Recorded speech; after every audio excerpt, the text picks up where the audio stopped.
On en parle pas mal depuis une paire de mois, voire d'années, du harcèlement scolaire, ou Ijime. C'est le terme consacré au Japon. Dans Cross of the Cross, tu vas voir jusqu'où ça peut aller.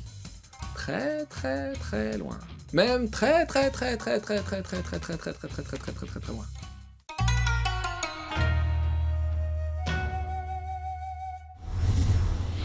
Histoire.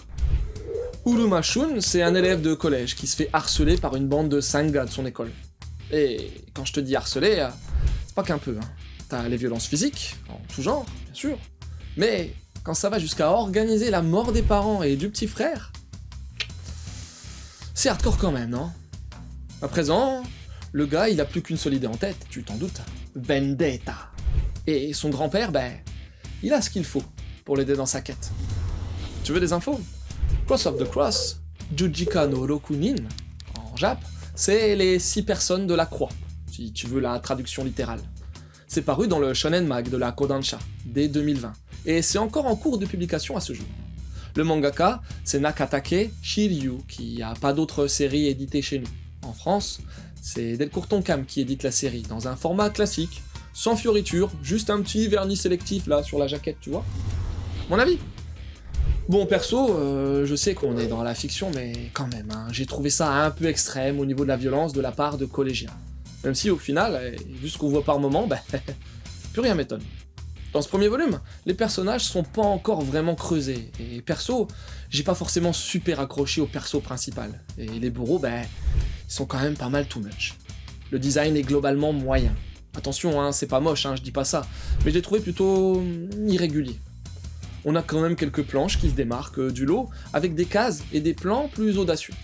Par contre, j'aime bien le fait que, après plusieurs années d'entraînement à tuer, le gars cherche d'abord à savoir si les agresseurs se sont repentis ou non, avant d'organiser une vengeance en bonne et due forme. Au final, un manga pour public averti, ainsi que pour les amateurs d'histoire, avec des personnages torturés psychologiquement. Quelques conseils? Dans la même veine scénaristique, tu peux lire le personnage d'Oshikiri Rensuke. Sinon, t'as la vengeance du souffre-douleur, où l'ancien harcelé devient prof de la fille de son harceleur. T'as également My Capricorn Friends, une histoire qui débute avec le cadavre d'un harceleur et la fuite du harcelé.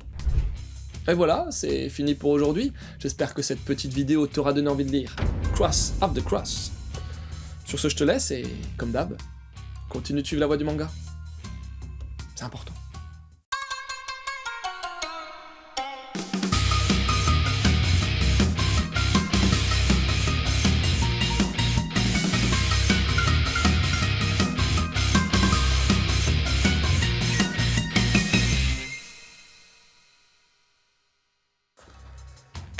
Bon, comment je fais moi pour conclure sur un tel sujet?